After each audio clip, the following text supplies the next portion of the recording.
ಚಂದ ನಿನ್ನ ಬೆಳಕು ನನ್ನ ಬದುಕಲಿ. ಸ್ವರ್ಣ ಬಿಂದು ಪ್ರಾಶನ ಮಾಡಿ ಸಕ್ಕರೆ ಹಾಗೆ ಮೈದಾ ಬಿಸ್ಕೆಟು ಈ ತರದ ಬಾಕ್ಸ್ಗೆ ಸ್ಕೂಲ್ಗೆಲ್ಲ ತಂದಾಗ ಅವ್ರು ಬೇಕಾದ್ರೆ ನಾನು ಆ ಸೊಪ್ಪನ್ನ ಯೂಸ್ ಮಾಡಿ ಸ್ವರ್ಣ ಬಿಂದು ಪ್ರಾಶನ ಟ್ರೈ ಮಾಡಿ ಹಾಕ್ಸಿ. ನೀವು ಪ್ರಾಶನ ನಾವು ಆದಷ್ಟು ಬೆಳಗಿನ ಜಾವ ಖಾಲಿ ಹೊಟ್ಟೆನಲ್ಲಿ ಹಾಕ್ಸಿದ್ರೆ ಒಳ್ಳೇದು ಅಂತ ಹೇಳ್ತಾರೆ. ಇವಾಗ ಯಾವಾಗ ಈ ಸ್ವರ್ಣ ಬಿಂದು ಪ್ರಾಶನ ಮಕ್ಕಳಿಗೆ ಹಾಕ್ಬೇಕು ಅನ್ನೋವಾಗ ಒಂದು 2 ವರ್ಷ ಆಗೋವರೆಗೂ ಸರಿಯಾಗಿ ಮಾತಾಡಕ್ ಬರ್ತದೆ. ತಾಯಿ ಹಾಲಿನಕ್ಕಿಂತನೂ ತಾಯಿ ಎದಕ್ಕೆ ಅಂತ ಹೇಳ್ಬಿಟ್ಟು ಲಂಚ್ ಬರಿಸ್ಕೊಂಡ್ರೆ ಪಲ್ಯ ಸಖತ್ತಾಗುತ್ತೆ. ಅದರಲ್ಲಿ ಸಾಕಷ್ಟು ನೀರು ಇರ್ಬೋದು. ಪರ್ಫೆಕ್ಟ್ ಬಿಸಿಬೇಳೆ ಬಾತ್ಗೆ ಹಾಕ್ಬೇಕಾಗತ್ತೆ ಅಂತಂದ್ರೆ ಬಾತ್ನ ಮಿಕ್ಸ್ ಮಾಡ್ಕೊಬೇಕಾಗುತ್ತೆ. ಹಾಗಾಗಿ ನಾವು ಮಾಡ್ಕೊಬೇಕಾದ್ರೆ ಸ್ವಲ್ಪ ತೆಳು ಕನ್ಸಿಸ್ಟೆನ್ಸಿನಲ್ಲೇ ಬಿಸಿಬೇಳೆ ಬಾತ್ ಇವತ್ತಿನ ಈ ಬ್ಲಾಗ್ನ ಇಲ್ಲಿ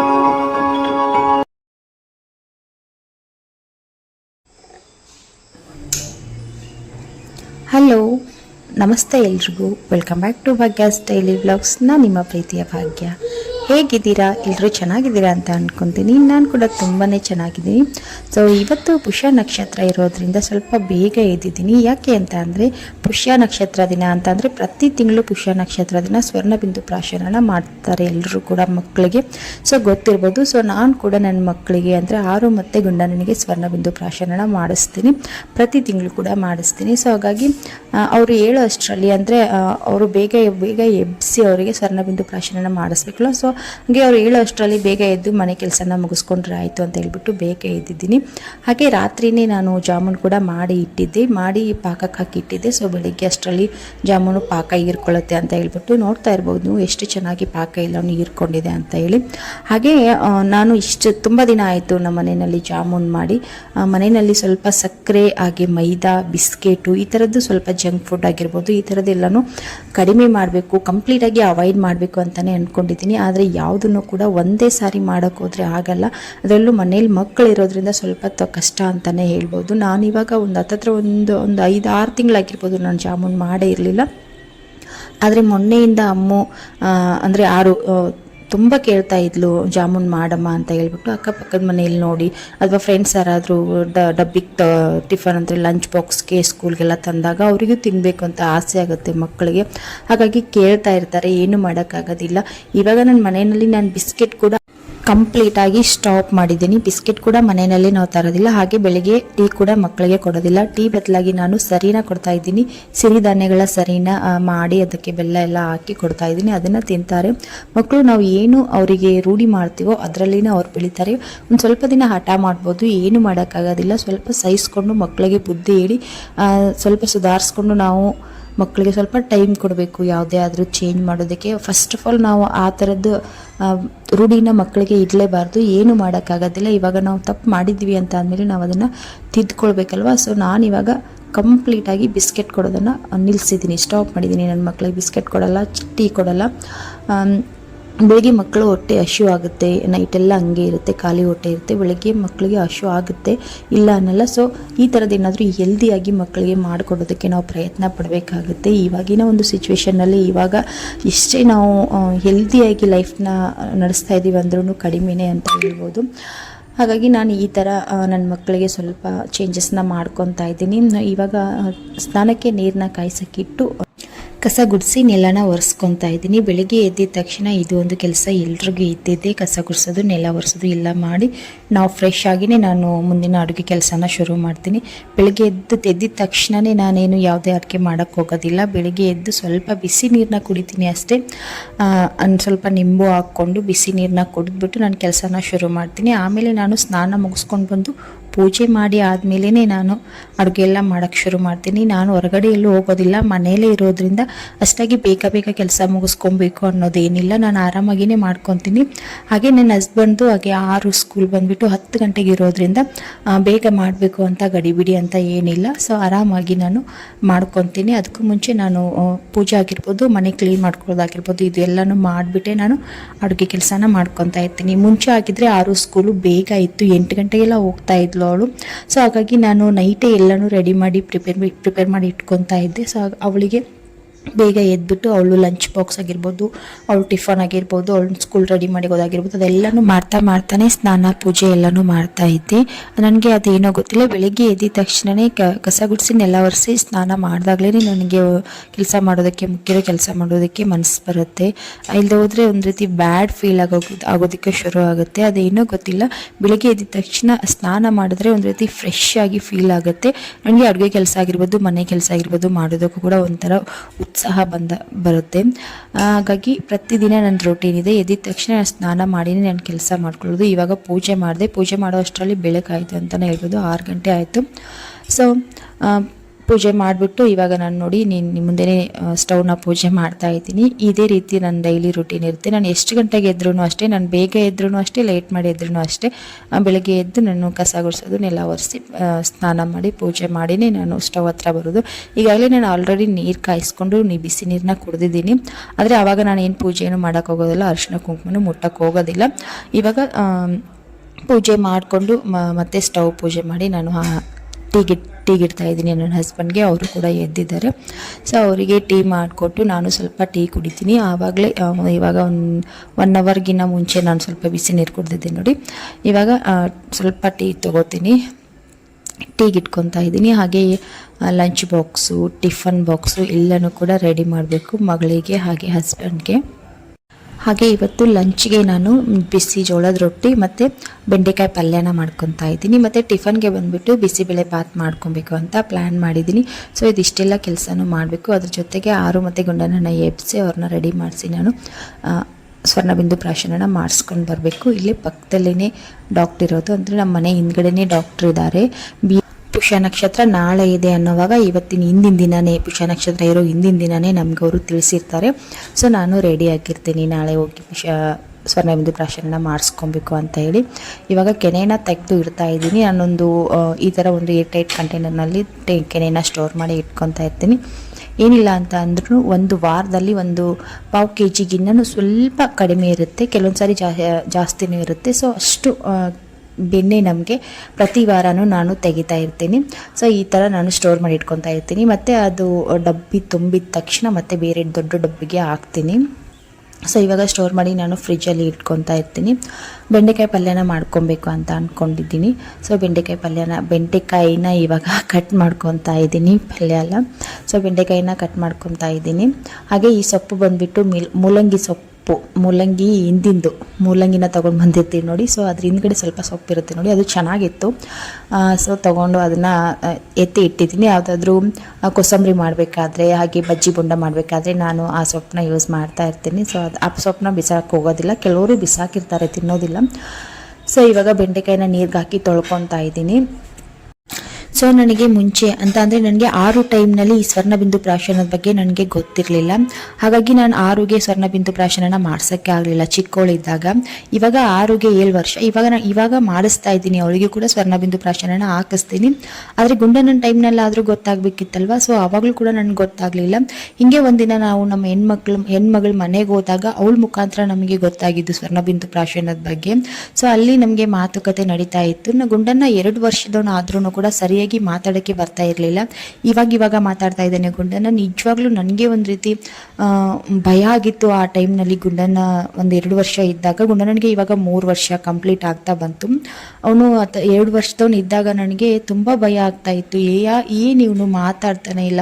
6 ಟೈಮ್ನಲ್ಲಿ ನಾನು ಹೋದಾಗ 6 ಮಾತಾಡ್ತಾ ಇದ್ಲು. 2 ವರ್ಷ ತುಂಬ ಅಷ್ಟರಲ್ಲಿ ಅವಳು ಕಂಪ್ಲೀಟಾಗಿ ಚೆನ್ನಾಗಿ ಮಾತಾಡ್ತಾ ಇದ್ಲು.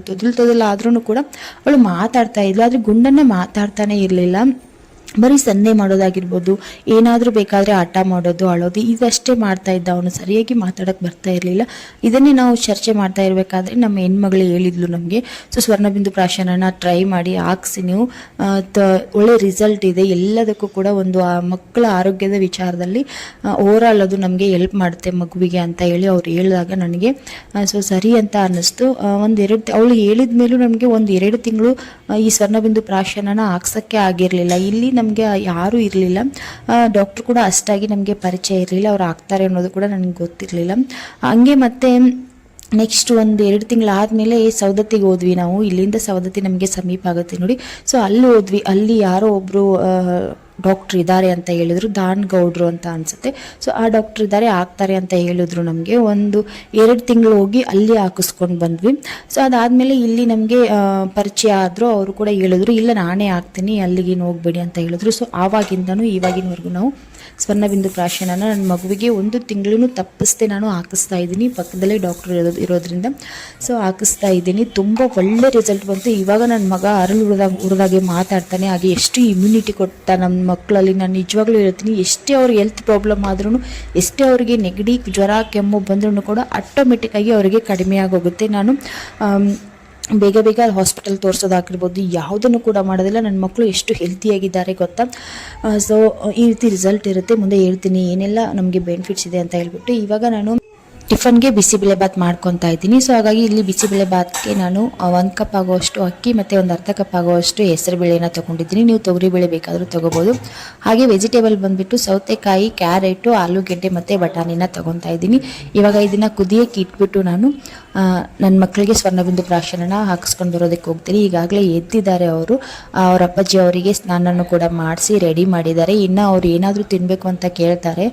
ಸೊ ಹಾಗಾಗಿ ಅವರಿಗೆ ಫಸ್ಟ್ ನಾನು ಸ್ವರ್ಣಬಿಂದು ಪ್ರಾಶನ ಮಾಡಿಸ್ಕೊಂಡು ಬರ್ತೀನಿ. ಮಾಡಿಸ್ಕೊಂಡು ಬಂದು 1/2 ಗಂಟೆ ಬಿಟ್ಟು ಏನಾದರೂ ನಾನು ಅವರಿಗೆ ತಿನ್ನೋದಕ್ಕೆ ಕೊಡ್ತೀನಿ. ಯಾಕೆ ಗೊತ್ತಾ ಈ ಥರ ಮಾಡ್ತೀನಿ ಅಂತ ಅಂದರೆ, ಸ್ವರ್ಣಬಿಂದು ಪ್ರಾಶನನ ನಾವು ಆದಷ್ಟು ಬೆಳಗ್ಗಿನ ಜಾವ ಖಾಲಿ ಹೊಟ್ಟೆನಲ್ಲಿ ಹಾಕ್ಸಿದ್ರೆ ಒಳ್ಳೆಯದು ಅಂತ ಹೇಳ್ತಾರೆ. ಹಂಗಂದ್ರೆ ನೀವು ಖಾಲಿ ಹೊಟ್ಟೆನಲ್ಲಿನೇ ಹಾಕಬೇಕು ಅಂತ ಏನಿಲ್ಲ. ನಾನು ಕೆಲವೊಂದು ಸಾರಿ ಸಾಯಂಕಾಲ ಹೋಗಿ ಹಾಕಿಸ್ಕೊಂಡು ಬಂದಿದ್ದೀನಿ. ಇವಾಗ ನಮಗೆ ಇಲ್ಲಿ ಹತ್ತಿರದಲ್ಲೇ ಹಾಕೋರಿದ್ದಾರೆ ಅಂತ ಅಂದಮೇಲೆ ಇದನ್ನು ನಾವು ಯೂಸ್ ಮಾಡ್ಕೊಬೇಕಲ್ವ. ಸೊ ಹಾಗಾಗಿ ಅವ್ರ ಮನೆಯಲ್ಲೂ ಕೂಡ ಒಂದು ಮಗಳಿದ್ದಾಳೆ. ನನ್ನ ಮಗಳು ವಯಸ್ಸಿನ ಒಳ್ಳೆನೇ ಇದ್ದಾಳೆ, 7 ವರ್ಷದಲ್ಲೇ. ಸೊ ಅವಳಿಗೂ ಕೂಡ ಇವಾಗ ಆಗ್ತಾ ಇರ್ತಾರೆ ಅವರು. ಸೊ ನಾನು ನನ್ನ ಮಕ್ಕಳನ್ನ ಕರ್ಕೊಂಡು ಹೋದರೆ ನನ್ನ ಮಕ್ಕಳಿಗೂ ಆಗ್ತಾರೆ ಅಂತ ಹೇಳ್ಬಿಟ್ಟು ಇವಾಗ ಬಿಸಿಬೇಳೆ ಬಾತ್ಗೆ ನಾನು ಅದೆಲ್ಲನೂ ವೆಜಿಟೇಬಲ್ಸ್ ಮತ್ತು ಬೇಳೆ ಅಕ್ಕಿ ಎಲ್ಲನೂ ಹಾಕಿ ಕುಕ್ಕರ್ಗೆ ಹಾಕಿ ನಾನು ಸ್ಟವ್ ಮೇಲೆ ಇಟ್ಟು ಹೋಗ್ತಾ ಇದ್ದೀನಿ. ನನ್ನ ಹಸ್ಬೆಂಡು ಅದನ್ನು ಆಫ್ ಮಾಡ್ತಾರೆ. ಇವಾಗ ಮಕ್ಕಳನ್ನ ಕರ್ಕೊಂಡು ಹೋಗ್ತಾ ಇದ್ದೀನಿ ಸ್ವರ್ಣಬಿಂದು ಹಾಕಿಸ್ಕೊಂಡು ಬರೋದಕ್ಕೆ. ಸೊ ನೋಡ್ತಾ ಇರ್ಬೋದು ನೀವು, ಬೆಳಗಿನ ಜಾವ ಇವಾಗ 7 ಗಂಟೆ ಆಗಿದೆ ಟೈಮು. ಎಲ್ಲ ಕಡೆನೂ ಮಂಜು ತುಂಬ್ಕೊಂಡು ಬಿಟ್ಟಿದೆ. ನನ್ನ ಮಗಳು ಅದನ್ನೇ ಕೇಳ್ತಾ ಇದ್ದಾಳೆ, ಏನಮ್ಮ ಇದು ಮಂಜು ಎಲ್ಲ ಕಡೆ ಇದೆ, ನಮ್ಮ ಮನೆ ಹತ್ರ ಮಾತ್ರ ಇಲ್ವಲ್ಲ, ನಮ್ಮ ಮನೆ ಹತ್ರ ಕಾಣಲ್ಲ ಅಂತ ಹೇಳ್ತಾ ಇದ್ರು. ನಾವು ಇರೋ ಅಲ್ಲಿ ಅದು ಜಾಸ್ತಿ ಕಾಣಲ್ಲ, ಮುಂದ್ಗಡೆ ಇರೋದು ಏನು ಕಾಣ್ತಾ ಇಲ್ಲ ಅವಳಿಗೆ. ಎಲ್ಲನೂ ಹೊಗೆ ತುಂಬ್ಕೊಂಡಿರೋ ರೀತಿ ಕಾಣ್ತಾ ಇದೆ. ಸೊ ಅದನ್ನೇ ನನಗೆ ಪೇಷಂಟ್ ಮಾಡಬೇಕು. ನೀ ಮುಂದೆ ನೋಡ್ಕೊಂಡು ಇಳಿ, ಕೆಳಗೆ ಬಿದ್ದಿ ಅಂದ್ರೆ ಕೈ ಕೊಡಿಲ್ಲ. ಕೈ ಕೊಡ್ತೀನ, ಕೈ ಕೊಡು.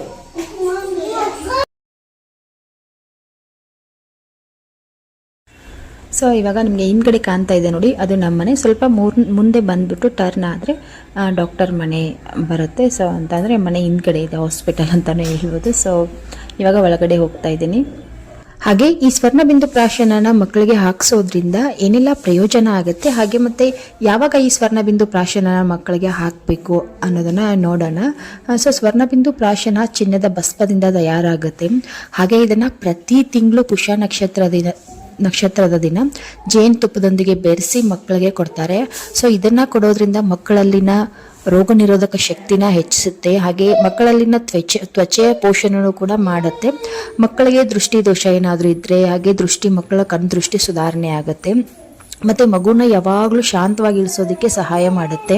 ಹಾಗೆ ಮಕ್ಕಳಿಗೆ ಈ ಸ್ವರ್ಣಬಿಂದು ಪ್ರಾಶನನ ಮಾಡಿಸೋದ್ರಿಂದ ಮಗುವಿನ ಬೆಳವಣಿಗೆಗೆ ತುಂಬಾ ಹೆಲ್ಪ್ ಮಾಡುತ್ತೆ. ಅಂತ ಅಂದರೆ ಮಗುವಿನ ತೂಕಾಗಿರ್ಬೋದು, ಎತ್ತರ ಆಗಿರ್ಬೋದು, ಬುದ್ಧಿ ಬೆಳವಣಿಗೆ ಆಗಿರ್ಬೋದು, ಎಲ್ಲದಕ್ಕೂ ಕೂಡ ಇದು ತುಂಬಾ ಹೆಲ್ಪ್ ಮಾಡುತ್ತೆ. ಇವಾಗ ಕೆಲವು ಮಕ್ಕಳಿಗೆ ಬೇಗ ಮಾತಾಡಕ್ಕೆ ಬರ್ತಾ ಇರಲ್ಲ, ಹಾಗೆ ಕೆಲವು ಮಕ್ಕಳಿಗೆ ಬೇಗ ನಡೆದಾಡಕ್ಕೆ ಬರ್ತಾ ಇರಲ್ಲ. ಬೇಗ ನಡೀತಾನೆ ಇಲ್ಲ ನನ್ನ ಮಗ, ನಡೀತಾನೆ ಇಲ್ಲ ನನ್ನ ಮಗಳು, ಮಾತಾಡ್ತಾ ಇಲ್ಲ, ಅವನ ವಯಸ್ಸಿನ ಮಕ್ಕಳು ಮಾತಾಡ್ತಾ ಇದ್ದಾರೆ. ಈ ಥರ ಕೆಲವೊಂದು ಸಾರಿ ಆಗ್ತಾ ಇರುತ್ತೆ. ಸೊ ಅದೆಲ್ಲದಕ್ಕೂ ಕೂಡ ತುಂಬಾ ಹೆಲ್ಪ್ ಮಾಡುತ್ತೆ ಈ ಸ್ವರ್ಣಬಿಂದು ಪ್ರಾಶನನ ಮಾಡಿಸೋದ್ರಿಂದ. ನನ್ನ ಮಗನ ಉದಾಹರಣೆನೇ ನಾನು ನಿಮ್ಗೆ ಹೇಳ್ತೀನಿ. ನನ್ನ ಮಗ ಒಂದು 2 ವರ್ಷ ಆಗೋವರೆಗೂ ಸರಿಯಾಗಿ ಮಾತಾಡಕ್ಕೆ ಬರ್ತಾ ಇರಲಿಲ್ಲ. ಸೊ ಸರಿಯಾಗಿ ಮಾತಾಡಕ್ಕೆ ಬರ್ತಾ ಇರಲಿಲ್ಲ ಅಂತಂದರೆ ಮಾತಾಡೋಕ್ಕೆ ಪ್ರಯತ್ನನೇ ಮಾಡ್ತಾ ಇರಲಿಲ್ಲ ಅವನು. ಸೊ ನಾನು ನಿಮ್ಗೆ ಆಗಲೇ ಹೇಳಿದ್ದೀನಿ. ಸೊ ಅಂಥ ಟೈಮ್ನಲ್ಲಿ ನನಗೂ ಕೂಡ ಇದು ಹೆಲ್ಪ್ ಆಗಿದೆ. ಅವನು ಬೇಗ ಓಡಾಡೋಕ್ಕೆಲ್ಲ ಸ್ಟಾರ್ಟ್ ಮಾಡ್ದೆ, ಆದರೆ ಮಾತಾಡೋಕ್ಕೆ ಬರ್ತಾ ಇರಲಿಲ್ಲ. ಸೊ ಇದೆಲ್ಲ ಪ್ರಾಬ್ಲಮ್ಸ್ಗಳಿಂದ ನಮ್ಮ ಮಕ್ಕಳನ್ನ ನಾವು ಕಾಪಾಡ್ಬೋದು ಈ ಸ್ವರ್ಣಬಿಂದು ಪ್ರಾಶನನ ಮಾಡಿಸೋದ್ರಿಂದ. ಹಾಗೆ ಇನ್ನೊಂದು ಏನಪ್ಪ ಅಂತ ಅಂದರೆ, ಇವಾಗ ನೀವು ಕೇಳಿರ್ಬೋದು ಮಕ್ಕಳಿಗೆ ಮುಟ್ಟುದೋಷ ಆಗುತ್ತೆ, ಮುಟ್ಟಾಗುತ್ತೆ ಅಂತ ಹೇಳ್ತಾರೆ ನೋಡಿ. ಸೊ ಆ ಒಂದು ಪ್ರಾಬ್ಲಮ್ಗೂ ಕೂಡ ಈ ಸ್ವರ್ಣಬಿಂದು ಪ್ರಾಶನನ ಮಾಡಿಸೋದ್ರಿಂದ ನಾವು ಸೊಲ್ಯೂಷನ್ನ ಪಡಿಬೋದು ಅಂತ ಹೇಳ್ಬೋದು. ಆ ಸ್ವರ್ಣಬಿಂದು ಪ್ರಾಶನನ ಮಾಡಿಸೋದ್ರಿಂದ ಮಕ್ಕಳಿಗೆ ಏನಾದರೂ ಮುಟ್ಟು ದೋಷ ಆಗಿದ್ದರೆ ಅದನ್ನು ಕೂಡ ನಾವು ತೆಗಿಬೋದು. ಮುಟ್ಟು ದೋಷ ಆಗಿರೋದನ್ನು ನಾವು ಸ್ವರ್ಣಬಿಂದು ಪ್ರಾಶನ ಮಾಡಿಸೋದ್ರಿಂದ ಕಡಿಮೆ ಆಗುತ್ತೆ ಅಂತ ಹೇಳ್ತಾರೆ.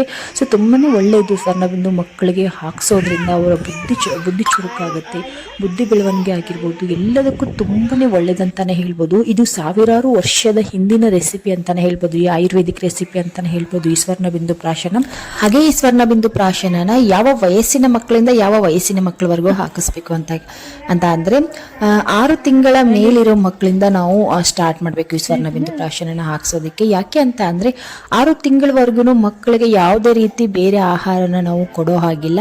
ತಾಯಿ ಹಾಲಿನಕ್ಕಿಂತನೂ, ತಾಯಿ ಎದೆ ಹಾಲಿಗಿಂತನೂ ಮಕ್ಕಳಿಗೆ ಶ್ರೇಷ್ಠವಾಗಿರೋ ಆಹಾರ ಆಗಿರ್ಬೋದು, ಇಮ್ಯುನಿಟಿ ಹೆಚ್ಚಾಗುವಂಥ ಆಹಾರ ಬೇರೊಂದಿಲ್ಲ ಅಂತಲೇ ಹೇಳ್ಬೋದು. ಹಾಗಾಗಿ 6 ತಿಂಗಳ ಒಳಗಿನ ಮಕ್ಕಳಿಗೆ ಈ ಸ್ವರ್ಣಬಿಂದುನ ಹಾಕ್ಸೋದು ಅಷ್ಟಾಗಿ ಒಳ್ಳೇದಲ್ಲ ಅಂತ ಅನ್ಕೊತೀನಿ. ನಾನು ಹಾಕ್ಸಿಲ್ಲ, ನನಗೆ ಗೊತ್ತು ಇರಲಿಲ್ಲ. ಇವಾಗ ನಾನು ತಿಳ್ಕೊಂಡಿರೋ ಪ್ರಕಾರ 6 ತಿಂಗಳವರೆಗೂ ಸ್ವರ್ಣಬಿಂದು ಪ್ರಾಶನನ ಮಕ್ಕಳಿಗೆ ಕೊಡೋ ಹಾಗಿಲ್ಲ. ಕೆಲವರು ಹಾಕ್ತಾರೆ, ಕೆಲವರು ಹುಟ್ಟಿದ ತಕ್ಷಣನೇ ಶುರು ಮಾಡ್ತಾರೆ. ಆ ಥರ ಮಾಡೋದಕ್ಕಿಂತ 6 ತಿಂಗಳು ಆದಮೇಲೆ ನಾವು ಮಗುವಿಗೆ ಸ್ವರ್ಣಬಿಂದು ಪ್ರಾಶನನ ಮಾಡಿಸೋದು ತುಂಬ ಒಳ್ಳೆಯದು. 6 ತಿಂಗಳಿಂದ ಶುರು ಮಾಡಿ, ಮಗುವಿಗೆ 6 ತಿಂಗಳಿಂದ ಶುರು ಮಾಡಿ ನಾವು 16 ವರ್ಷದವರೆಗೂ ಈ ಸ್ವರ್ಣಬಿಂದು ಪ್ರಾಶನನ ಮಾಡಿಸ್ಬೇಕು. ಹಾಗೆ ಈ ಸ್ವರ್ಣಬಿಂದು ಪ್ರಾಶನನ ಆಯುರ್ವೇದಿಕ್ ಡಾಕ್ಟರ್ಗಳು ಕೊಡ್ತಾರೆ. ಹಾಗೆ ನಿಮಗೆ ಏನಾದರೂ ಹತ್ತಿರದಲ್ಲಿ ಯಾರಾದರೂ ಡಾಕ್ಟರ್ ಅಷ್ಟಾಗಿ ಸಿಗದೆ ಹೋದರೆ ನೀವು ಮನೆಯಲ್ಲಿ ತಂದಿಟ್ಕೊಂಡು ಡಾಕ್ಟರ್ ಹತ್ರ ಒಂದ್ಸಾರಿ ಹೋಗಿ ಮಾತಾಡಿ ಅವರಿಂದ ಈಸ್ಕೊಂಡು ನೀವು ಮನೆಯಲ್ಲಿನೂ ಕೂಡ ತಂದು ಫ್ರಿಜ್ಜಲ್ಲಿ ಸ್ಟೋರ್ ಮಾಡಿಟ್ಟು ಪ್ರತಿ ತಿಂಗಳು ಪುಷ್ಯ ನಕ್ಷತ್ರ ದಿನ ಬೆಳಗ್ಗೆ ಮಕ್ಕಳಿಗೆ ಕೊಡೋದು ತುಂಬಾ ಒಳ್ಳೆಯದು. ಹಾಗೆ ಪ್ರತಿದಿನವೂ ಕೂಡ ಈ ಸ್ವರ್ಣಬಿಂದು ಪ್ರಾಶನನ ಕೊಡ್ತಾರೆ. ಮತ್ತು ಗರ್ಭಿಣಿಯರಿಗೂ ಕೂಡ ಈ ಸ್ವರ್ಣಬಿಂದು ಪ್ರಾಶನನ ಕೊಡ್ತಾರೆ. ಗರ್ಭಿಣಿಯರಿಗೆ ಪ್ರತಿದಿನವೂ 2 ಹನಿಗಳಂತೆ ಸ್ವರ್ಣಬಿಂದು ಪ್ರಾಶನನ ಕೊಡ್ತಾರೆ. ಹಾಗೆ 6 ವರ್ಷದವರೆಗೆ ಮಕ್ಕಳಿಗೆ 1 ಹನಿ ಕೊಟ್ಟರೆ, 6 ವರ್ಷದ ಮೇಲ್ಪಟ್ಟಿರೋ ಮಕ್ಕಳಿಗೆ ಪ್ರತಿ ತಿಂಗಳು 2 ಹನಿ ಈ ಸ್ವರ್ಣಬಿಂದು ಪ್ರಾಶನನ ಕೊಡ್ತಾರೆ. ಹಾಗೆ ಸ್ವಲ್ಪ ಜೇನುತುಪ್ಪದೊಂದಿಗೆ ಬೆರೆಸಿ ಕೊಡ್ತಾರೆ. ಹಾಗೆ ಕೆಲವು ಕಡೆಗಳಲ್ಲಿ ಗೌರ್ಮೆಂಟಿಂದ ಈ ಸ್ವರ್ಣಬಿಂದು ಪ್ರಾಶನನ ಉಚಿತವಾಗಿ ಕೂಡ ಮಕ್ಕಳಿಗೆ ಕೊಡ್ತಾರೆ. ಮತ್ತು ನಾನಿವಾಗ ಹಾಕ್ಸಿರೋ ಪ್ರಕಾರ ನಾನು ಒಂದ್ಸಾರಿನೂ ಉಚಿತವಾಗಿ ಹಾಕ್ಸಿಲ್ಲ, ನನಗೆ ಗೊತ್ತಿಲ್ಲ ಎಲ್ಲಿ ಉಚಿತವಾಗಿ ಕೊಡ್ತಾರೋ ಅಂತ ಫ್ರೀಯಾಗಿ. ಹಾಗಾಗಿ ನಾನು ಪ್ರತಿ ತಿಂಗಳು ಕೂಡ ಇಲ್ಲೇ ಪಕ್ಕದಲ್ಲಿ ಆಯುರ್ವೇದಿಕ್ ಡಾಕ್ಟರ್ ಇರೋದ್ರಿಂದ ಅಲ್ಲಿ ಹೋಗಿ ನನ್ನ ಮಗುವಿಗೆ ಕೊಡಿಸ್ತಾ ಇರ್ತೀನಿ. ಫಸ್ಟ್ ಟೈಮ್ ನಾನು ನನ್ನ ಮಕ್ಕಳಿಗೆ ಈ ಸ್ವರ್ಣಬಿಂದು ಪ್ರಾಶನನ ಹಾಕಿಸ್ಬೇಕಾದ್ರೆ 50 ರೂಪಾಯಿ 1 ರೋಸ್ನ ಹಾಕ್ಸಿದ್ದೆ.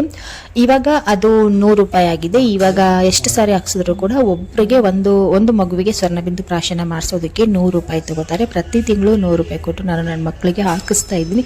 ಇದರಿಂದ ಒಳ್ಳೆ ಪ್ರಯೋಜನ ಇದೆ. ನಿಮ್ಮ ಮಕ್ಕಳು ಫ್ಯೂಚರಲ್ಲಿ ಹೆಲ್ತ್ಗೆ ತುಂಬಾ ಬೆನಿಫಿಟ್ಸ್ ಇದೆ. ಸೊ ಅನುಕೂಲ ಇರೋರು ನಿಮ್ಮ ಮಗುವಿಗೆ ಸ್ವರ್ಣಬಿಂದು ಪ್ರಾಶನನ ಮಾಡಿಸಿ, ನಿಮ್ಮ ಮಗುವಿಗೆ ತುಂಬಾ ಒಳ್ಳೆಯದು. ಹಾಗೆ ಅನುಕೂಲ ಇಲ್ಲದೆ ಇರೋರು ಕೇಳಿ ಎಲ್ಲಾದರೂ ಫ್ರೀಯಾಗಿ ಹಾಕ್ತಾ ಇರ್ತಾರೆ, ಸ್ವರ್ಣಬಿಂದು ಪ್ರಾಶನನ ಮಾಡ್ತಾ ಇರ್ತಾರೆ. ಸ್ವಲ್ಪ ಕೇಳಿಕೊಂಡು ಮಕ್ಕಳಿಗೆ ಆದಷ್ಟು ಸ್ವರ್ಣಬಿಂದು ಪ್ರಾಶನನ ಹಾಕ್ಸೋದಕ್ಕೆ ಪ್ರಯತ್ನ ಮಾಡಿ ಅಂತ ಹೇಳ್ತೀನಿ. ಸೊ ಅಲ್ಲಿಂದ ಬಂದು ಡಬ್ಬಿನ ರೆಡಿ ಮಾಡಬೇಕು ಅಂತ ಹೇಳ್ಬಿಟ್ಟು, ಲಂಚ್ ಬಾಕ್ಸ್ ರೆಡಿ ಮಾಡಬೇಕಂತ ಹೇಳ್ಬಿಟ್ಟು ಇವಾಗ ಪಲ್ಯನ ಮಾಡ್ತಾ ಇದ್ದೀನಿ. ಬೆಂಡೆಕಾಯಿ ಪಲ್ಯ ಸಿಂಪಲ್ ಆಗಿನ ಮಾಡೋದು ನಮ್ಮ ಸೈಡಲ್ಲಿ. ಬೆಂಡೆಕಾಯಿ ಪಲ್ಯನ ಹುರಿದ್ಬಿಟ್ಟು, ಈ ಬೆಂಡೆಕಾಯಿ ಪಲ್ಯನ ಸುಮಾರು ಜನ ತಿನ್ನೋದಕ್ಕೆ ಇಷ್ಟಪಡೋದಿಲ್ಲ, ಲೋಳೆ ಆಗಿರುತ್ತೆ ಅಂತ ಹೇಳ್ಬಿಟ್ಟು. ಸೊ ಆ ರೀತಿ ಲೋಳೆ ಆಗಿ ಬರಬಾರ್ದು ಅನ್ನೋದಾದರೆ ನಿಮಗೆ ಇಲ್ಲೊಂದು ಟಿಪ್ನ ನಾನು ಹೇಳ್ತೀನಿ. ನಾವು ಹುರ್ಕೊಬೇಕಾದ್ರೆ, ಈ ಥರ ಬೆಂಡೆಕಾಯಿನ ಹುರ್ಕೊಬೇಕಾದ್ರೆ ಸ್ವಲ್ಪ ಉಪ್ಪು ಹಾಕಿ ಹುರ್ಕೊಂಡ್ರೆ ಬೆಂಡೆಕಾಯಿ ಲೋಳೆ ಆಗೋದಿಲ್ಲ. ಲೋಳೆ ಎಲ್ಲನೂ ಬೇಗ ಬಿಟ್ಕೊಳ್ಳುತ್ತೆ. ಹಾಗೆ ಸ್ವಲ್ಪ ಜಾಸ್ತಿ ಹುರ್ಕೊಬೇಕು, ಲೋಳೆ ಎಲ್ಲನೂ ಬಿಟ್ಕೊಳ್ಳುತ್ತೆ. ಸೊ ಇಲ್ಲಿ ಪಲ್ಯ ಮಾಡೋದಕ್ಕೆ ಒಗ್ಗರಣೆ ಕೊಡ್ತಾ ಇದ್ದೀನಿ. ಹಾಗೆ ಪಲ್ಯ ಮಾಡಬೇಕಾದ್ರೆ ನಾವು ಜಾಸ್ತಿ ನೀರೆಲ್ಲ ಹಾಕಿ ಈ ಪಲ್ಯನ ಮಾಡ್ಕೊಬಾರ್ದು. ಆ ಥರ ಮಾಡ್ಕೊಂಡ್ರೆ ಇನ್ನೂ ಜಾಸ್ತಿ ತೀರಾ ಅದು ಲೋಳೆ ಆಗುತ್ತೆ. ಆದಷ್ಟು ಎಣ್ಣೆನಲ್ಲಿನೇ ಚೆನ್ನಾಗಿ ಫ್ರೈ ಮಾಡಿಬಿಟ್ಟು ಒಗ್ಗರಣೆ ಕೊಟ್ಟು ಒಂದು ಸ್ವಲ್ಪ ಹೊತ್ತು ಲೋ ಫ್ಲೇಮ್ನಲ್ಲಿ ಬೇಯಿಸ್ಕೊಂಡ್ರೆ ಪಲ್ಯ ಸಖತ್ತಾಗುತ್ತೆ. ಅದರಲ್ಲಿ ಸಾಕಷ್ಟು ನೀರಿನ ಅಂಶ ಇರೋದ್ರಿಂದ ಅದೇ ತಾನಾಗೆ ನೀರು ಬಿಟ್ಕೊಂಡು ಅದೇ ನೀರಲ್ಲಿನೇ ಚೆನ್ನಾಗಿ ಬೇಯುತ್ತೆ. ಸೊ ಈ ಥರ ಇಷ್ಟೇ ಉದುರಾಗಿ ಪಲ್ಯ ಮಾಡಿಕೊಂಡ್ರೆ ಸಖತ್ ಟೇಸ್ಟಿಯಾಗಿರುತ್ತೆ. ನಮಗೆ ಲೋಳೆನೂ ಕೂಡ ಆಗೋದಿಲ್ಲ. ಹಾಗೆ ಮತ್ತೆ ಬೇಗ ನಾನು ರೊಟ್ಟಿನೂ ಕೂಡ ಮಾಡಿಕೊಂಡೆ. ಈ ಬೆಂಡೆಕಾಯಿ ಪಲ್ಯ ಮಾಡಿಕೊಂಡ್ರೆ ರೊಟ್ಟಿನೇ ಸಖತ್ ಕಾಂಬಿನೇಷನ್ ಅಂತಲೇ ಹೇಳ್ಬೋದು.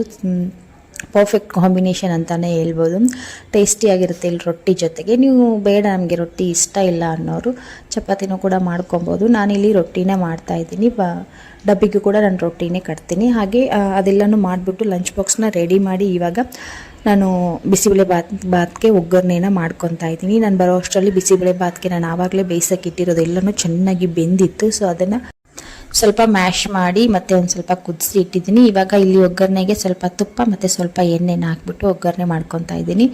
ಬೇಕಿದ್ರೆ ನೀವು ಬರೀ ತುಪ್ಪದಲ್ಲಿ ಕೂಡ ಒಗ್ಗರಣೆ ಹಾಕ್ಕೋಬಹುದು. ಹಾಗೆ ಇಲ್ಲಿ ತುಪ್ಪ ಮತ್ತು ಎಣ್ಣೆ ಸ್ವಲ್ಪ ಬಿಸಿ ಆಗ್ತಾ ಇದ್ದಾಗೇ ಜೀರಿಗೆ ಮತ್ತು ಸ್ವಲ್ಪ ಸಾಸಿವೆನ ಹಾಕಿ ಚೆನ್ನಾಗಿ ಸಿಡಿಯೋವರೆಗೂ ಸ್ವಲ್ಪ ವೇಟ್ ಮಾಡಬೇಕಾಗುತ್ತೆ. ಜೀರಿಗೆ ಸಾಸಿವೆ ಚೆನ್ನಾಗಿ ಚಿಟಪಟ ಅಂತ ಸಿಡಿಯೋದಕ್ಕೆ ಸ್ಟಾರ್ಟ್ ಆದಮೇಲೆ 1 ಅಥವಾ 2 ಈರುಳ್ಳಿನ ಈ ಥರ ಉದ್ದುದ್ದಕ್ಕೆ ಕಟ್ ಮಾಡಿಬಿಟ್ಟು ಹಾಕಿ ಚೆನ್ನಾಗಿ ಫ್ರೈ ಮಾಡ್ಕೊಬೇಕಾಗುತ್ತೆ. ಈರುಳ್ಳಿಯಲ್ಲಿರುವಂಥ ಹಸಿ ವಾಸನೆ ಎಲ್ಲನೂ ಹೋಗೋವರೆಗೂ ಫ್ರೈ ಮಾಡಿಕೊಂಡು 1 2 ರಿಂದ 3 ಹಸಿರು ಮೆಣಸಿನ್ಕಾಯಿ ಮತ್ತು ಒಂದು ಟೊಮೆಟೊ ಮತ್ತು ಕರಿಬೇವಿನ ಸೊಪ್ಪನ್ನ ಹಾಕಿ ಚೆನ್ನಾಗಿ ಬಾಡಿಸ್ಕೊತಾ ಇದ್ದೀನಿ. ನೀವಿಲ್ಲಿ ಮೆಣಸಿನ್ಕಾಯಿ ಅಂದರೆ ಹಸಿರು ಮೆಣಸಿನ್ಕಾಯಿನ ಸ್ಕಿಪ್ ಕೂಡ ಮಾಡ್ಕೊಬೋದು. ಅದ್ರ ಬದಲಿಗೆ ನೀವು ಒಣಮೆಣಸಿನ್ಕಾಯಿನೂ ಕೂಡ ಹಾಕ್ಕೋಬೋದು. ಹಾಗೆ ಸ್ವಲ್ಪ ರುಚಿ ಚೆನ್ನಾಗಿ ಬರಲಿ ಅಂತ ಹೇಳ್ಬಿಟ್ಟು ಇಲ್ಲಿ ಹಿಂಗನ್ನ ಕೂಡ ನಾನು ಹಾಕ್ತಾ ಇದ್ದೀನಿ. ಸೊ ಕೆಲವರು ಹಿಂಗೆ ಹಾಕೋದಕ್ಕೆ ಇಷ್ಟಪಡೋದಿಲ್ಲ, ಅವರು ಸ್ಕಿಪ್ ಮಾಡ್ಕೊಬೋದು. ಇದಿಷ್ಟೇ ಬೇಕಾಗುತ್ತೆ. ಇದಿಷ್ಟು ಹಾಕಿ ಚೆನ್ನಾಗಿ ಫ್ರೈ ಆದಮೇಲೆ ನಾನಿಲ್ಲಿ MTR ಬಿಸಿಬೇಳೆ ಬಾತ್ ಪೌಡರ್ನ ಹಾಕ್ತಾ ಇದ್ದೀನಿ. ಸೊ ನಿಮ್ಗೆ ಎಷ್ಟು ಬೇಕೋ ಅಷ್ಟು. ಕೆಲವರು ಜಾಸ್ತಿ ಪೌಡರು ಅಂತಂದರೆ ಮಸಾಲೆ ವಾಸನೆ ಇಷ್ಟಪಡದೇ ಇರೋರು ಸ್ವಲ್ಪ ಕಡಿಮೆ ಹಾಕ್ಬೋದು. ಇಲ್ಲ ನೋ ಪ್ರಾಬ್ಲಮ್, ನಮಗೆ ಮಸಾಲೆ ವಾಸನೆ ನಡೆಯುತ್ತೆ ಅನ್ನೋರು ಸ್ವಲ್ಪ ಜಾಸ್ತಿ ಪ್ರಮಾಣದಲ್ಲಿ ನೀವು ಬಿಸಿಬೇಳೆ ಬಾತ್ ಪೌಡರ್ನ ಹಾಕಿ ಚೆನ್ನಾಗಿ ಮಿಕ್ಸ್ ಮಾಡಿಕೊಂಡು ಸ್ವಲ್ಪ ಎಣ್ಣೆ ಎಲ್ಲ ಬಿಡೋವರೆಗೂ ಮಿಕ್ಸ್ ಮಾಡ್ಕೊಬೇಕಾಗತ್ತೆ. ಹಾಗೆ ಸ್ವಲ್ಪ ನೀರನ್ನು ಕೂಡ ಸೇರಿಸ್ಕೊಬೇಕಾಗತ್ತೆ. ಒಂದು ಸ್ವಲ್ಪ ಪ್ರಮಾಣದಲ್ಲಿ ನೀರನ್ನ ಹಾಕಿ ಒಂದು ಸ್ವಲ್ಪ ಹೊತ್ತು ಕುದಿಯಕ್ಕೆ ಬಿಡಬೇಕಾಗತ್ತೆ. ಮತ್ತು ಇದಕ್ಕೆ ನಾವು ಹುಣಸೆಹಣ್ಣಿನ ರಸನೂ ಕೂಡ ಹಾಕ್ಕೋಬೋದು. ನಾನಿಲ್ಲಿ ಹುಣಸೆಹಣ್ಣಿನ ರಸ ಏನು ಹಾಕ್ತಾ ಇಲ್ಲ. ಹಾಗೆ ಪೌಡರ್ ಸ್ವಲ್ಪ ಜಾಸ್ತಿ ಆದ್ರೇ ಚೆನ್ನಾಗಿ ಬರುತ್ತೆ ಬಿಸಿಬೇಳೆ ಬಾತ್ ಟೇಸ್ಟು. ಸೊ ಹಂಗಾಗಿ ನಾನು ಸ್ವಲ್ಪ ಜಾಸ್ತಿ ಪ್ರಮಾಣದಲ್ಲೇ ಬಿಸಿಬೇಳೆ ಬಾತ್ ಪೌಡರ್ನ ಹಾಕಿದ್ದೀನಿ. ಇವಾಗ ಒಂದು ಸ್ವಲ್ಪ ಹೊತ್ತು ಕುದಿಯಕ್ಕೆ ಬಿಡಬೇಕಾಗುತ್ತೆ. ಚೆನ್ನಾಗಿ ಕುದಿಬೇಕಾಗುತ್ತೆ. ಕುದ್ರೇ ಮಸಾಲೆ ಚೆನ್ನಾಗಿ ನೀರು ಬೆಂದ್ರೇ ಟೇಸ್ಟ್ ಚೆನ್ನಾಗಿರೋದು. ಸ್ವಲ್ಪ ರುಚಿಗೆ ತಕ್ಕಷ್ಟು ಉಪ್ಪು ಹಾಕಿ ಸ್ವಲ್ಪ ಕುದಿಯಕ್ಕೆ ಬಿಟ್ಟು ಇವಾಗ ನೋಡ್ತಾ ಇರ್ಬೋದು ನೀವು ಯಾವ ಥರ ಆಗಿದೆ ಅಂತ ಹೇಳ್ಬಿಟ್ಟು. ಈ ಥರ ಕನ್ಸಿಸ್ಟೆನ್ಸಿ ಬಂದರೆ ಆಯಿತು. ಇವಾಗ ಸ್ಟವ್ನ ಆಫ್ ಮಾಡಿ ಈ ಮಸಾಲೆ ಅಂತ ಅಂದರೆ ನಾವು ಇವಾಗ ರೆಡಿ ಮಾಡಿ ಇಟ್ಕೊಂಡಿರುವಂಥ ಮಸಾಲೆನ ಆವಾಗಲೇ ಬೇಯಿಸ್ಕೊಂಡಿರುವಂಥ ಬಿಸಿಬೇಳೆ ಬಾತ್ಗೆ ಹಾಕಬೇಕಾಗತ್ತೆ. ಅಂತಂದರೆ ಅಕ್ಕಿ ಬೇಳೆ ಎಲ್ಲನೂ ಹಾಕಿದ್ದೆ ನೋಡಿ, ಅನ್ನ. ಸೊ ಅದಕ್ಕೆ ಹಾಕ್ಬಿಟ್ಟು ಚೆನ್ನಾಗಿ ಮಿಕ್ಸ್ ಮಾಡ್ಕೊಬೇಕಾಗತ್ತೆ. ಇಲ್ಲಿ ನಮಗೆ ಬಿಸಿಬೇಳೆ ಬಾತ್ದು ಕನ್ಸಿಸ್ಟೆನ್ಸಿ ಸ್ವಲ್ಪ ತೆಳುವಾಗಿದ್ರೇ ಬಿಸಿಬೇಳೆ ಬಾತ್ ಚೆನ್ನಾಗಿ ಅನಿಸೋದು, ತಿನ್ನೋದಕ್ಕೂ ಕೂಡ ರುಚಿ ಅನಿಸೋದು. ನಿಮಗೆ ಏನಾದರೂ ಸ್ವಲ್ಪ ಗಟ್ಟಿ ಅನಿಸಿದ್ರೆ ಸ್ವಲ್ಪ ಬಿಸಿ ನೀರನ್ನ ಕಾಯಿಸಿ ಹಾಕ್ಕೊಬೋದು. ಇಲ್ಲ ಕರೆಕ್ಟಾಗಿದೆ ಬಿಸಿಬೇಳೆ ಬಾತು ಅಂತ ಅನ್ನೋದಾದರೆ ಅಷ್ಟೇ ನೀವು ಸ್ವಲ್ಪ ಲೋ ಫ್ಲೇಮ್ನಲ್ಲಿ ಕುದಿಸ್ಕೊಂಡು ಬಿಡಬೇಕಾಗುತ್ತೆ. ಆದಷ್ಟು ತೆಳುವಾಗಿದ್ರೇ ಚೆನ್ನಾಗಿರುತ್ತೆ ಮತ್ತು ಬೇಗ ಗಟ್ಟಿಯಾಗೋ ಚಾನ್ಸಸ್ ಇರುತ್ತೆ ಬಿಸಿಬೇಳೆ ಬಾತು. ಹಾಗಾಗಿ ನಾವು ಮಾಡ್ಕೊಬೇಕಾದ್ರೆ ಸ್ವಲ್ಪ ತೆಳು ಕನ್ಸಿಸ್ಟೆನ್ಸಿನಲ್ಲೇ ಬಿಸಿಬೇಳೆ ಬಾತ್ ಬೇಕಾಗುತ್ತೆ. ಇವಾಗ ಲಾಸ್ಟಲ್ಲಿ ಸ್ವಲ್ಪ ಕೊತ್ತಂಬರಿ ಸೊಪ್ಪು ಮತ್ತು ತುಪ್ಪನ ಹಾಕಿ ಚೆನ್ನಾಗಿ ಮಿಕ್ಸ್ ಮಾಡಿಬಿಟ್ಟು ನಾವು ಆರಾಮಾಗಿ ಸರ್ವ್ ಮಾಡ್ಕೊಬೋದು. ನೋಡ್ತಾ ಇರ್ಬೋದು ನೀವು ಎಷ್ಟು ತೆಳುವಾಗಿದೆ ಅಂತ ಹೇಳ್ಬಿಟ್ಟು. ಇದಕ್ಕಿನ್ನೂ ತೆಳುವಾದ್ರೂ ಪರವಾಗಿಲ್ಲ, ಬಿಸಿಬೇಳೆ ಬಾತ್ ತಿನ್ನೋದಕ್ಕೆ ಸಖತ್ ಟೇಸ್ಟಿಯಾಗಿರುತ್ತೆ. ಇದ್ರ ಜೊತೆಗೆ ನೀವು ಬೂಂದಿ ಖಾರನ ಹಾಕ್ಕೊಂಡು ತಿನ್ಬೋದು. ತುಂಬ ಸಖತ್ ಟೇಸ್ಟಿಯಾಗಿರುತ್ತೆ. ಬಿಸಿಬೇಳೆ ಬಾತ್ನ ಇಷ್ಟಪಡದೇ ಇರೋರು ಯಾರೂ ಇಲ್ಲ ಅಂತಲೇ ಹೇಳ್ಬೋದು. ಈ ರೀತಿಯಾಗಿ ನಮ್ಮ ಮನೆಯಲ್ಲಿ ನಾನು ಬಿಸಿಬೇಳೆ ಬಾತ್ನ ಮಾಡ್ತಾ ಇರ್ತೀನಿ. ಹಾಗೆ ನಿಮಗೂ ಕೂಡ ಇಷ್ಟ ಆದರೆ ನೀವು ಕೂಡ ಮನೆಯಲ್ಲಿ ಒಂದ್ಸರಿ ಟ್ರೈ ಮಾಡ್ಬೋದು. ಸೊ ಇದಾಗಿತ್ತು ಇವತ್ತಿನ ವ್ಲಾಗು. ಹೋಪ್ ನಿಮಗೆ ಈ ವ್ಲಾಗ್ ಇಷ್ಟ ಆಗಿದೆ ಅಂತ ಅಂದ್ಕೊತೀನಿ. ಹಾಗೆ ಯೂಸ್ಫುಲ್ ಆಗಿದೆ ಅಂತ ಕೂಡ ಅಂದ್ಕೊತೀನಿ. ಪ್ಲೀಸ್ ನಿಮಗೆ ಈ ವ್ಲಾಗ್ ಇಷ್ಟ ಆದರೆ ಸ್ವಲ್ಪನಾದರೂ ಯೂಸ್ಫುಲ್ ಅಂತ ಅನಿಸಿದ್ರೆ ಪ್ಲೀಸ್ ಚಾನಲ್ನ ಸಬ್ಸ್ಕ್ರೈಬ್ ಮಾಡಿಕೊಂಡು ವೀಡಿಯೋಸ್ನ ನೋಡಿ. ಹಾಗೆ ವಿಡಿಯೋಗೆ ಒಂದು ಲೈಕ್ನ ಕೊಡಿ. ನಿಮ್ಮ ಅನಿಸಿಕೆ, ನಿಮ್ಮ ಡೌಟ್ಸ್ ಏನಾದರೂ ಇದ್ದರೆ ಪ್ಲೀಸ್ ಕಾಮೆಂಟ್ ಬಾಕ್ಸಲ್ಲಿ ತಿಳಿಸಿ ಅಂತ ಕೇಳ್ತಾ ಇವತ್ತಿನ ಈ ವ್ಲಾಗ್ನ ಇಲ್ಲಿಗೆ ಎಂಡ್ ಮಾಡ್ತಾ ಇದ್ದೀನಿ. ಮತ್ತೆ ಸಿಗ್ತೀನಿ ಇನ್ನೊಂದು ವ್ಲಾಗ್ ಜೊತೆಗೆ. ಅಲ್ಲಿವರೆಗೂ ಇದೇ ರೀತಿ ನನ್ನ ಎಲ್ಲ ವೀಡಿಯೋಸ್ನ ನೋಡ್ತಾ ಇರಿ, ಎಂಜಾಯ್ ಮಾಡ್ತಾ ಇರಿ, ನನಗೆ ಸಪೋರ್ಟ್ ಕೂಡ ಮಾಡ್ತಾ ಇರಿ ಅಂತ ರಿಕ್ವೆಸ್ಟ್ ಮಾಡ್ಕೊತೀನಿ. ಬಾಯ್, ಟೇಕ್ ಕೇರ್.